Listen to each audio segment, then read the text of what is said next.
And so the man and the state had become one. Now came the question that every conqueror must eventually answer. Not how to seize power, but what to do with it once the whole of Europe is watching. The coronation at Notre Dame in December of 1804 was the answer made visible. Napoleon took the crown from the hands of Pope Pius VII and placed it upon his own head. The gesture was deliberate, calculated. He would owe his title to no one, not to God's representative on earth, not to the old dynasties of Europe, not to the memory of kings. He had earned this, and he intended the world to know it. The crowd that filled the cathedral that day witnessed something that had not existed before and would not exist again. A man who had, in the space of a decade, remade himself from a minor Corsican officer into the Emperor of the French. But an empire must be defended, and Napoleon understood, perhaps better than any ruler of his age, that legitimacy built on brilliance must be sustained by brilliance. You cannot crown yourself and then lose battles.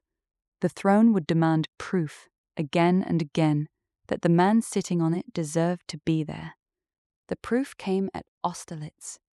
December of 1805, the armies of Austria and Russia, commanded by two emperors, met Napoleon's Grande Armée on the plains of Moravia. It was the battle he had engineered almost from the start, drawing the Allied forces into exactly the position he wanted, feigning weakness on his right flank, inviting the attack, and then striking through the center with devastating speed. By nightfall, the coalition was shattered. Austrian Emperor Francis sued for peace. Russian Tsar Alexander retreated in shock. It was, by nearly every military historian's reckoning, the most perfectly executed battle in the history of warfare. Jena followed in 1806, and Prussia, once the great military power of Frederick the Great, collapsed in a matter of weeks. Wagram in 1809 crushed Austria again when Vienna dared to rise once more. The map of Europe bent around Napoleon's will, like iron heated in a forge. He was not simply winning wars, he was redesigning the continent. What emerged from these campaigns was something historians would come to call the Grand Empire. At its height, Napoleon directly controlled or effectively dominated territory stretching from the Atlantic coast of Spain to the borders of Russia, from the North Sea to the tip of the Italian peninsula. It was the largest political entity Europe had seen since Rome, and like Rome, it required constant management, constant pressure, constant presence. His solution to this problem was characteristically bold and characteristically flawed. He gave his brothers kingdoms. Joseph became King of Naples, then King of Spain. Louis was installed in Holland. Jerome received Westphalia. His brother-in-law Murat ruled Naples after Joseph moved on. His stepson Eugene governed northern Italy. Napoleon had turned Europe into a family business. The logic was sound on paper. Who could you trust more than blood? But the results were uneven at best. His brothers were not him. They had his name without his genius, his position without his discipline, and they governed with varying degrees of competence and loyalty. Louis, to Napoleon's fury, actually began sympathizing with the Dutch people he was supposed to rule on Napoleon's behalf. Blood, it turned out, was not always thicker than ambition, or than conscience. And then there was Britain.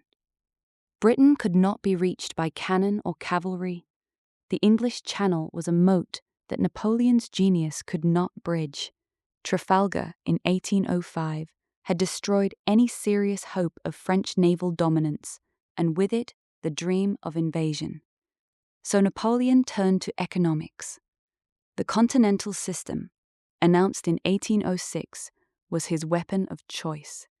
The idea was simple and sweeping: close every European port to British goods, strangle British trade, force the island nation to its knees through financial ruin rather than military defeat. It was a strategy that contained the seeds of its own failure. The system required total cooperation from every nation on the continent, and total cooperation, as Napoleon would learn, is a thing that empires demand but rarely receive. Smuggling flourished. Neutral nations resented the pressure. Even his own allies bent the rules when their merchants screamed loudly enough.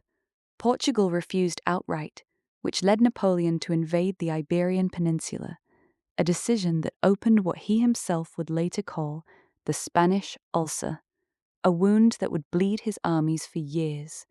Meanwhile, Britain adapted, found new markets, and continued to fund every coalition that rose against him. The personal costs of ruling a continent were quieter, but no less real. Napoleon slept little and worked constantly.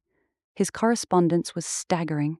Thousands of letters, orders, instructions flowing from his hand or his dictation every week. He had ministers, yes, and marshals of extraordinary talent, but he trusted no system that did not run through him.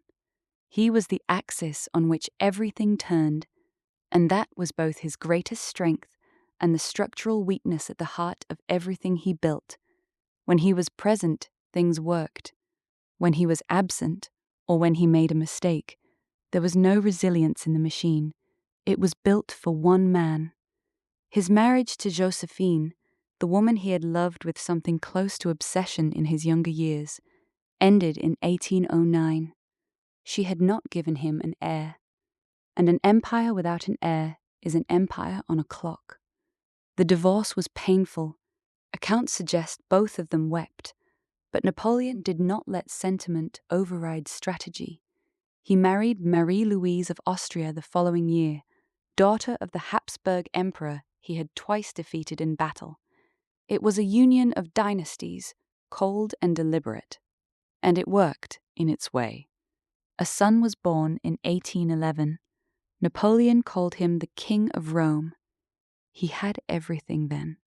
A continent at his feet, a dynasty in the making, a name that echoed from Madrid to Warsaw.